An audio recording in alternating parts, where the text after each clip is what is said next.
औज़ुबिल्लाहि मिनश्शैतानिर्रजीम बिस्मिल्लाहिर्रहमानिर्रहीम अस्सलामु अलैकुम वरहमतुल्लाहि वबरकातुहू।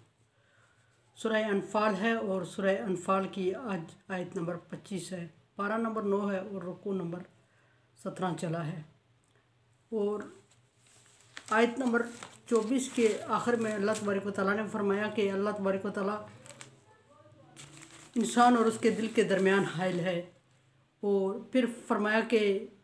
ये जान लो कि अल्लाह तबारक व तआला सख्त अजाब देने वाला है, हर बात को जानने वाला और सख्त अजाब देने वाला है।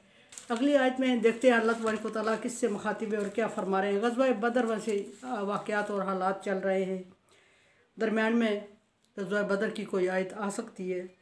और पीछे भी वाक़यात और इनामात गुज़र चुके हैं। आगे अल्लाह तबारक व तआला फरमा रहा है कि वत्तक़ू फ़ितना ला तुसीबन्ना ज़लमु मिनकुम ख़ास्सा वअलमू अन्नल्लाह शदीदुल इक़ाब। अल्लाह तबारक व तआला ने फरमाया कि उस आजमाइश से, उस फितने से डरो जो ज़ालिमों के जुल्म की वजह से, ज़ालिमों के अमाल की वजह से आएगी या आएगा वह अज़ाब, और ज़ालिमों तक महदूद नहीं रहेगा। यानी होगा तो अंजाम ज़ालिमों के अमाल की वजह से ऐसा अज़ाब आने वाला है, आएगा, लेकिन मज़लूम भी उसमें घसीटे जाते हैं और मज़लूमों पर भी वो वाक़ हो जाता है। और एक हदीस के मुताबिक नबी सल्लल्लाहु अलैहि वसल्लम से पूछा गया कि या रसूलल्लाह सल्लल्लाहु अलैहि वसल्लम, ज़ालिम का तो इसमें कसूर है कि उसने ज़्यादती की, जुल्म किया और अज़ाब आया और वह अज़ाब का शिकार हुआ, मज़लूम का क्या कसूर है, वो दुनिया में भी इनके जुल्म सहता है और अज़ाब में भी इनके साथ शामिल हो जाएगा। तो आप सल्लल्लाहु अलैहि वसल्लम ने फरमाया कि दुनिया में दोनों के एक जैसा देखा जाएगा, लेकिन जब अल्लाह की यहाँ मज़लूम के लिए बहुत अच्छा अजर रखा जाएगा और वह फ़ैसला मुख्तलिफ होगा। और बिल्कुल ऐसे ही कि जैसे किसी एक के लिए कोई चीज़ लगती है तो बहुत तकलीफ़ दे होती है और दूसरे को वो चीज़ तकलीफ़ नहीं देती, इसी तरह का अंजाम फरमाया कि होगा कि ज़ुल्म हद से जब बढ़ जाते हैं तो जब उसके अज़ाब आते हैं तो अज़ाब में ज़ालिम और मज़लूम सारे शामिल हो जाते हैं और वह अज़ाब पूरी बस्ती पे वाक़ हो जाता है, मुसल्लत हो जाता है और पूरी बस्ती उसका शिकार होती है। और लेकिन जब अल्लाह तबारक व तआला के हाँ यानी कि ये लोग यूं ही इस दुनिया से मूव करते हैं तो इनका अंजाम शुरू हो जाता है और ज़ालिम का ज़ालिमों के साथ और मज़लूम का बहुत अच्छा अंजाम होगा और अल्लाह तबारक व तआला उसका दुनिया में होने वाली तकलीफ़ों का भी बदला देंगे और अज़ाब में जो वो शिकार हुए उसका भी अल्लाह तबारक व तआला उनके लिए अच्छा अजर देंगे। हर दफ़ा दुनिया में हर पैगंबर की कौम में अज़ाब आया है उनके जुल्म की वजह से, और हर पैगंबर के कौम में अज़ाब से मज़लूमों को या ईमान वालों को बचा दिया गया है। लेकिन यहाँ अल्लाह तबारक व तआला ने एक वार्निंग के तौर पे कहा कि ऐसा ना हो कि तुम्हारे करने की वजह, किए की वजह से, तुम्हारे अमाल की वजह से ऐसा अज़ाब आए कि पूरी बस्ती तबाह हो जाए और उसमें कुछ भी ना रहे। वैसे पीछे पूरी बस्ती और तबाही का जिक्र हुआ है जिसमें ईमान वालों को अल्लाह तबारक व तआला ने बचा दिया। और वालमू अन्नल्लाह शदीदुल इक़ाब, आगे अल्लाह तबारक व तआला ने फरमा दिया कि ये भी जान लो कि अल्लाह तबारक व तआला सख्त अज़ाब देने वाला है या सख्त अहाता करने वाला है। मतलब ये कि सख्त निगरानी करने वाला है। मतलब ये कि खुश ना हो जाओ कि हमारा क्या है, हम दुनिया में मज़े उठाते रहेंगे और जुल्म करते रहेंगे और अज़ाब कौन सा हमारे अकेले पे आएगा, जो नेक हैं उन पे भी आएगा। तो ऐसा नहीं है, सख्त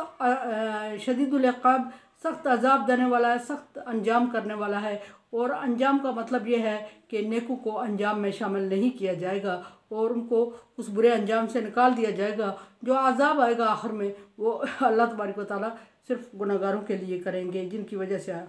वज़कुर इसको अंतुम, आगे ग़ज़वा बदर की फिर एक अल्लाह तबारक व तआला ने एहसान जितलाया नबी सल्लल्लाहु अलैहि वसल्लम और ईमान वालों को कि फरमाया कि वज़कुर इज़ा तुम कलीलुम मुस्तज़अफ़ून फ़िल अर्ज़, उस वक्त को याद करो कि जब तुम कमज़ोर समझे जा रहे थे बहुत और ज़मीन में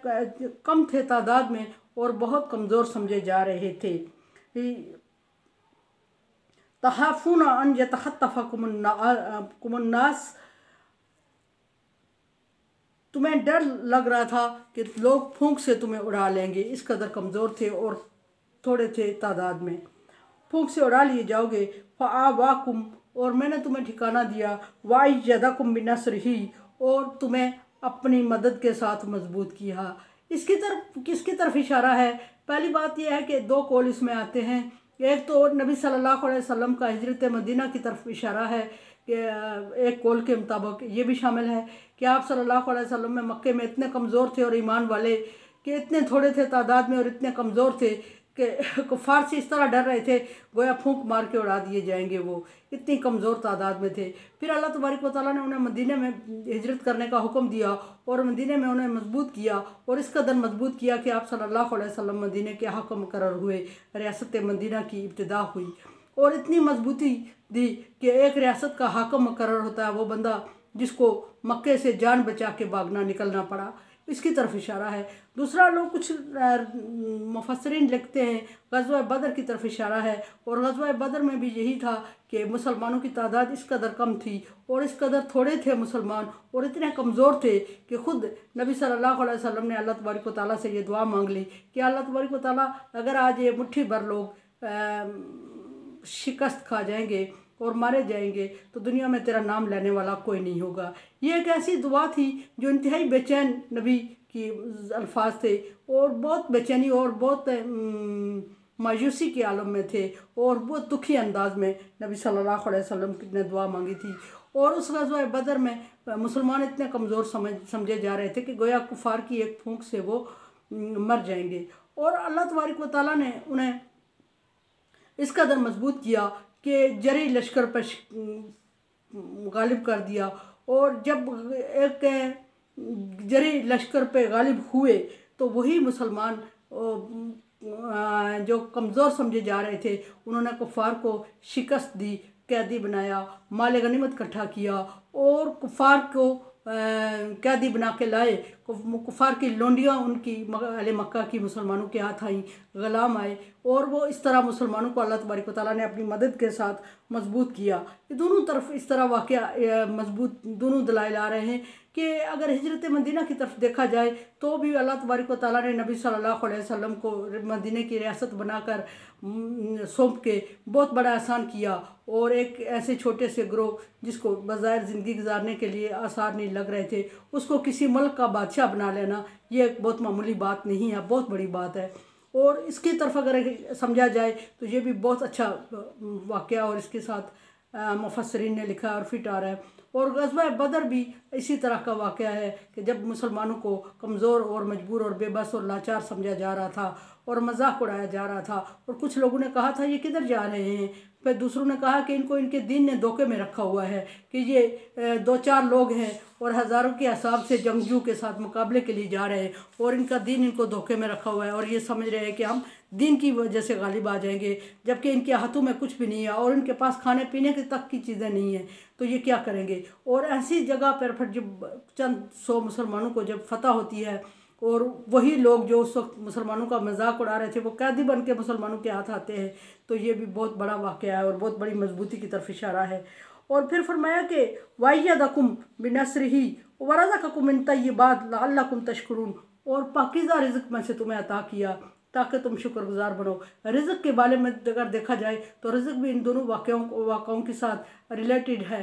कि जब मुसलमान मदीने में आए तो मुसलमानों को हिजरत करके आए तो बिल्कुल बेसर व सामानी की हालत में थे, और नबी सल्लल्लाहु अलैहि वसल्लम ने एक अंसार को एक महाजर का भाई बना दिया, अख़ुवत कायम कर दी, मवाख़ात मदीना जिसको कहा जाता है। और जब अख़ुवत कायम होती है, मवाख़ात होती है, तो जो अमीर भाई था मदीने का और जिसका बहुत बड़ा बिजनेस सेट था और हर तरह से मालदार और आसूदा और खुशहाल थे, उसने अपने महाजिर भाई की इस तरह मदद की कि अपना सारा माल आधा उसको दे दिया, और अपनी इवन कि अपनी एक अगर जिसके पास 2-3 बीवियाँ थी तो उसने अपने महाजिर भाई के लिए एक बीवी को भी उसको डोनेट कर दिया। तो अल्लाह तबारक व तआला फरमाते हैं कि नबी सल्लल्लाहु अलैहि वसल्लम ने फरमाया कि मुझे डर लगा इस तरह कि उन लोगों ने अपनी जायदाद में से भी हिस्सा देना शुरू कर दिया सगे भाइयों को छोड़ के। तो अल्लाह तबारक व तआला ने और नबी सल्लल्लाहु अलैहि वसल्लम ने इस चीज़ से रोका उनको कि जायदाद में सिर्फ सगे भाइयों का हक हो सकता है, ये दुनियावी ताल्लुकात हैं, और जायदाद अल्लाह तबारक व तआला ने रिश्तेदारों के लिए रखी, खूनी रिश्तों के लिए। फिर फरमाया कि और मक्के में और ग़ज़वा बदर में अगर देखा जाए तो ग़ज़वा बदर में भी अल्लाह तबारक व तआला फरमा रहा है कि आवाकुम मैंने तुम्हें ठिकाना दिया, यानी मदीने के ग़ज़वा बदर का ऐसा एरिया मुसलमानों के हाथ आया था जिसमें पाँव रखना भी मुश्किल था। अल्लाह तबारक व तआला की रहमत से बारिश जब बरसती है तो वही एरिया मुसलमानों के लिए सूटेबल हो जाता है, और कुफार का जो एरिया बहुत अच्छा था जिस पे उन्होंने कब्ज़ा किया है वही उनके लिए मुश्किल का सबब बनता है। और फिर अय्यदकुम मजबूत किया, यहाँ भी अल्लाह तबारक व तआला अगर ग़ज़वा बदर की तरफ अगर इशारा है तो अल्लाह तबारक व तआला ने ग़ज़वा बदर में फ़रिश्तों की मदद के ज़रिए मुसलमानों को मजबूत किया। उधर मुसलमान जब हिजरत करके मदीने में आए तो मदीने वालों की मवाख़ात कायम करके अहले मदीना की मदद के तावन के साथ मुसलमानों को मजबूत किया। और इधर ग़ज़वा बदर में जब मुसलमान बेसर और सामानी की हालत में आए तो अल्लाह तबारक व तआला ने फ़रिश्तों को भेज के मुसलमानों को मदद की और मजबूत किया मुसलमानों को, और उनकी तादाद में इजाफ़ा किया, और बहुत सारा माल मवेशी और बहुत सारा माल गनीमत मुसलमानों के हाथ आया जिससे मुसलमान आसूदा हो गए। ये दोनों तरफ इशारा है। फरमाया कि रज़ा का कुमन तय्यबात, दोनों तरफ पाकीज़ा रिज़्क़ की तरफ इशारा है। मदीने में भी मदीने के अंसार मदीना ने बहुत बड़ी मालियत महाजर भाइयों के सामने पेश कर दी और उनको माली तौर पे मजबूत किया और तावन दिया। और ग़ज़वा बदर में भी जब माल गनीमत आता है तो मुसलमान बहुत मजबूत हो जाते हैं और बहुत बड़ी मालियत के साथ अल्लाह तबारक व तआला ने उनकी मदद की और उनको पाकीज़ा रिज़्क़ अता फरमाया। और ये सब कुछ करने का अल्लाह तबारक व तआला मोमिनों को एहसास दिलाने कि ये सब तुम्हारे साथ किया, हर दफ़ा तुम्हें माली तौर पे जिस्मानी तौर पे मजबूत किया और ठिकाना दिया और जगह दी और अच्छा और इज़्ज़तदार मकाम दिया और ऐसी ज़मीनें तुम्हारे कब्ज़े में की करवाईं और ऐसी ऐसी जगह दी तुम्हें जिन पर तुमने अभी तक पाँव नहीं रखा था। और ये सब करने का मकसद सिर्फ एक ही था कि ताकि तुम अल्लाह तबारक व तआला का शुक्र अदा करो, शुक्रगुज़ार बंदे बनो और नाशुक्री ना करो। अब अगर नाशुक्री इसके बाद करते हो तो फिर अल्लाह तबारक व तआला की नाशुक्री करोगे तो फिर अल्लाह तबारक व तआला की नाराज़गी मोल लेंगे। आगे जो आयत आ रही है इससे ये पता चलता है कि ये आयत सिर्फ ग़ज़वा बदर के लिए ही नाज़िल हुई। ग़ज़वा बदर में मुसलमानों का मदद करना, अल्लाह तबारक व तआला का मदद करना मुसलमानों की, ग़ज़वा बदर में पाकीज़ा रिज़्क़ अता करना माल गनीमत की सूरत में, ग़ज़वा बदर में मुसलमानों को मजबूत करना फ़रिश्ते भेज के, ये सारी कामयाबियाँ अल्लाह तबारक व तआला गिनवा। और ग़ज़वा बदर में मुसलमानों की कमज़ोरी, मुस्तज़अफ़ूना यतख़त्तफ़ुहुमुन्नास, ऐसा लग रहा था कमज़ोर समझे जा रहे थे, तादाद में भी कम थे, ऐसे लग रहा था कि अभी फूंक से उड़ा लिए जाओगे। ग़ज़वा बदर में वाक़ई मुसलमानों की तादाद और मुसलमानों की हालत, कसम पुरसी की हालत और बहुत बड़ी बेचैनी और बहुत बड़ी मायूसी की हालत थी। अल्लाह तबारक व तआला ने इन हालात से मोमिनों को निकाला और फिर मुख्तलिफ़ तरीक़ों से मदद दे के अल्लाह तबारक व तआला ने मोमिनों को सरफराज किया और दीन की सरबुलंदी की खातर मोमिनों की सरबुलंदी की और मुसलमानों को दीन इस्लाम मानने की वजह से ये सारी कामयाबियाँ नसीब हुई। और फिर अल्लाह तबारक व तआला ने उनको उन जगहों का मालिक बनाया जिनको उन्होंने देखा तक छुआ तक नहीं था, और ऐसा माल गनीमत, ऐसा इस तरह का माल अता किया जो माल कुफार जंग के लिए लेके आए थे और अपने इस्तेमाल के लिए लेके आए थे। जब उनको छोड़ के भागना पड़ा तो अल्लाह की कुदरत पे यकीन करने वालों को यकीन आ गया कि अल्लाह तबारक व तआला ने उनके हाथों से यहाँ पहुँचवा के दिया मुसलमानों को माल। शुक्र लाइन शकर तुम लाज़िदन्नकुम, अगर शुक्र करोगे तो ज़्यादा दूंगा। वो माल जो मुसलमान कभी भी ना जाके मक्के से हासिल कर सकते, कुफार मक्का ख़ुद उठा के मैदान बदर तक लाते हैं और मैदान बदर में